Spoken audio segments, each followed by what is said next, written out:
Hello guys! Welcome back to my channel. As you can see by the title, I'm going to do a unboxing video. So this is my first time na gagawin ko to at my video kasi never naman ako bumili ng mga haul. No, bumili ako ng haul pero hindi ko naman unboxing, like pinakita ko naman. So this is my first time na makipag-collaborate ako at the Teddy Blake. So Teddy Blake is emailed me to have collaboration with them. And sobrang saya ko kasi that's my first time. Hindi ko alam kung scam ba to kasi hindi mo naman masasabi, di ba, pag pumayag ka or pag may nag-email sa'yo, di mo naman sure kung totoo yung magpapadeliver sila sa'yo. And this one is, sinerge ko talaga muna to sa YouTube if may nagko-collab sa kanila. And nakita kong marami ngang guys na nakipag-collab sa kanila. So, I said yes na pumayag ako na makipag-collaborate sa kanila. Then, after 1 week is dumating na yung package. And sobrang excited ako buksan, guys. Kasi, look, sobrang laki niya. And, nainis na ako, guys, kasi may puti na siya. But, okay lang. Dapat, ganyan na yan. Tapos, marami din siyang mga papel na nakalagay dito. Like, as you can see. And, yeah. So, sasabihin ko na lang kung anong bag yung pinili ko. And, kung kaano siya kaganda. And, ayan. This is my first time. Sobrang thankful and sobrang na-appreciate ko kasi guys, first time ko lang may dumating sa akin na hindi ko masyadong niya. And sobrang mahal itong bag niya to. So yeah, hindi ko sinabi. And sorry guys sa lighting ko kasi nasira yung relay ko na maliit. And I'm using a laptop. So yung ilaw na lang ng laptop na ginagamit ko for today. And alam ko medyo madilim, kaya pasensya na. And sorry na rin guys kasi maingay yung background ko. You know, my birthday sa kapitbahay, so masyadong maingay. And yeah, let's get into it. So, ewan ko kung malaki naman yung bag na binili ko. Alam ko maliit lang yun eh, kasi 15-inch, I think. And tignan mo yung packaging niya guys, sobrang laki. And may nakasulat pa siya, Teddy Blake, New York. And may mga paper, as I said earlier, na may mga papel siya na nakalagay. So, yeah. So, bumili na rin ako ng cutter sa labas bago ako magsimula mag-video. And, yeah. So, titignan natin. So, I'm going to put the link of the Teddy Blake below at my description box. So, pwede nyo siya i-click and i-visit nyo yung shop niya. And sobrang gaganda ng class ng bag nila. So, yeah. So, by the way, guys, is yung in-email ako ng Teddy Blake is pinapili nila ako ng bag kung ano yung gusto kong bag, kung anong klase or kung kano. So, mahal, yung surprise. Kahit anong bag yung piliin ko is okay lang. But, hindi ko pinili yung pinakamahal. Siyempre, pipiliin mo yung magandang class. May gusto akong bag na like, yung kaya lang buhatin. Hindi porket malaki is, hindi porket mahal is pipiliin mo na. Gusto ko yung bag na mas magagamit ka talaga. So, ayun. Let's open it. So, ang pinili ko palang guys na bag is Bella Vitello 15-inch in black and red leather. So, yan. Kanina pa ako nagsasabi, hindi ko pa rin na-open to. So, yan. Open na natin. So, sa tingin ko, i-remove ko muna tong part na to. Oh, wag na lang. Hindi ko lang po yung buti.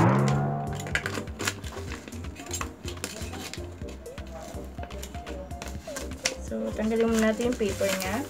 This is from Teddy Blake.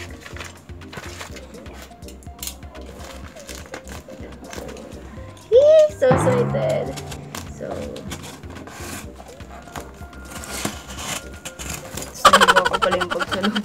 So, yan guys. Na-open ko na siya. Na-cut ko na siya. And let's see kung ano ba yung tsura. Excited ako na natakot kasi baka ma-fail ko yung video. Baka hindi ko naka-record. Naka-record naman.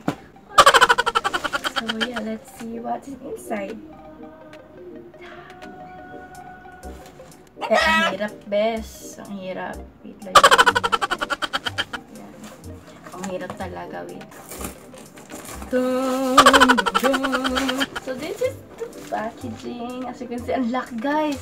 Parang laki na itsura niya, hala. Hala ka, boy. So, this is a Teddy Blake, Teddy Blake packing slip. So, yan. Andito yung mga kinuha ko. And ang daming papel na. Ang dami nilang papel, guys. Sabi niya sa akin. So, this is the designer handbag. Wow! May paano pa sila for sure. Pag siguro guys, binili ko to, sobrang sakit sa bulsa. Hindi na ako makapagkaroon. Wait. And this is the envelope. So, ito yung package niya. And, taran! Wala. Ang laki nga guys. Ang laki na. Oh my god, ang laki. Ewan ko, okay sa akin to na malaki. Kala ko yung sakto lang, pero mas okay sa akin kung nakita ko to. Nung nakita ko to, mas okay sa akin. Oh my god. Ang laki niya. Teddy Blake, New York. So, let's remove the buckle. Where's the cutter? Cutter? What's the cutter? So, this is a cutter. And, natin lang. So, may another paper. Ito siya. Ito siya. Wow! Wow! Ang bango! May factory. May bago. So, may natin. And this is to look like, as you can see, Teddy Blake. Ayoko na siya buksan, guys. Bahala na kayo. Ang ganda! Oh my gosh! Guys, ito yung tsura ng dust bag niya. Sobrang laki talaga. Oh my god, ang ganda guys. Ang kinis ng itsura niya. Like, and as you can see, sobrang ganda ng quality ng leather. Yes guys. And yung pagkakatahi niya is hindi chamba-chamba. Talagang tinahi siya ng maayos. Ang ganda guys ang quality niya. Look. As you can see, yan. Oh my gosh, excited ako gamitin to, guys. Ang laki pala, guys, ng 15 inch. Kala ko yung sakto lang talaga. Oh my gosh, hindi ako marunong nagpagsukat. Hindi ko nasukat.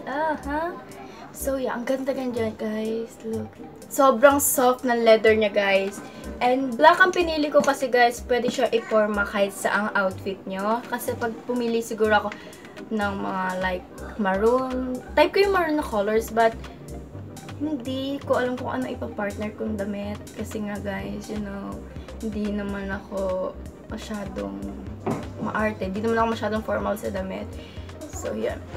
As you can see, Teddy Blake.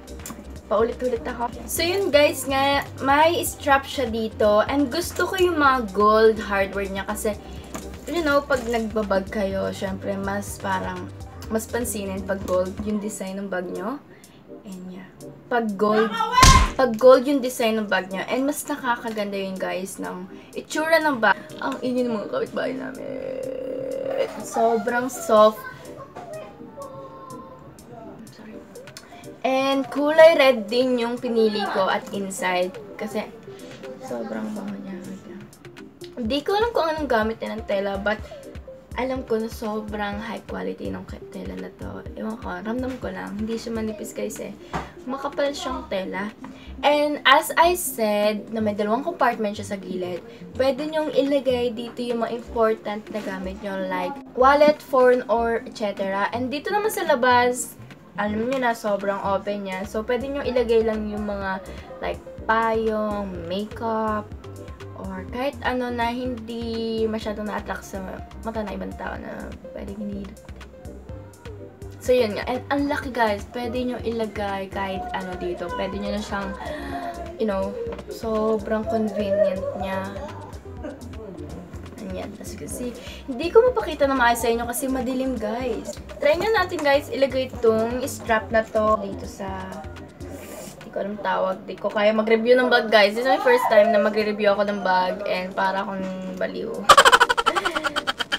Ayan, sorry, Teddy Blake.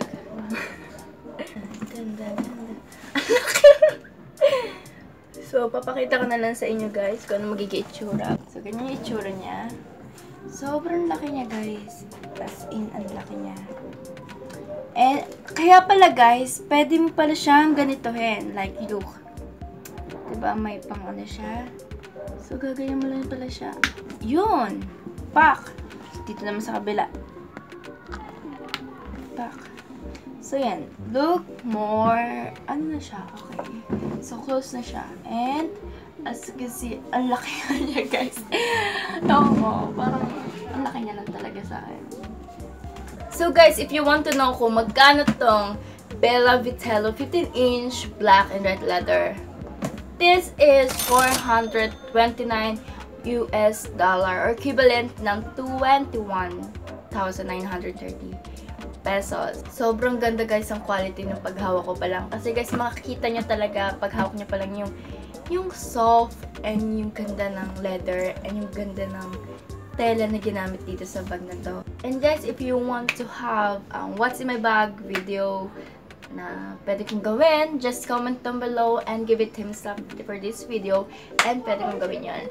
And I'm gonna be using this bag siguro for shopping. Hindi ko to dati nisiskot kasi guys, sobrang ganda ng bag and sobrang, you know, parang first time ko lang magkaroon ng mamahaling bag. And guys, for your information, hindi ako mahilig sa bag. That's to be honest, kaya hindi ako marunong mag-review ng bag. Ganito pa naman ka-feeling na magkaroon ka ng bag na sobrang ganda and sobrang designer. So, sa tingin ko, sobrang alaga ako dito. Kasi guys, tingnan nyo naman yung presyo. So, pwede ko siya i-film sa what's in my bag ko. Ano makikita nyo na ilalagay ko dito sa bag na to. And yeah, I hope you guys enjoyed this video. If you did, give a big thumbs up and subscribe to my channel below. Also, kung may mga request pa kayo na pwede kong gawin, just comment down below and I will do it later. And yeah, I hope you guys enjoy and see you guys in my next video. Ang ingay. Bye-bye!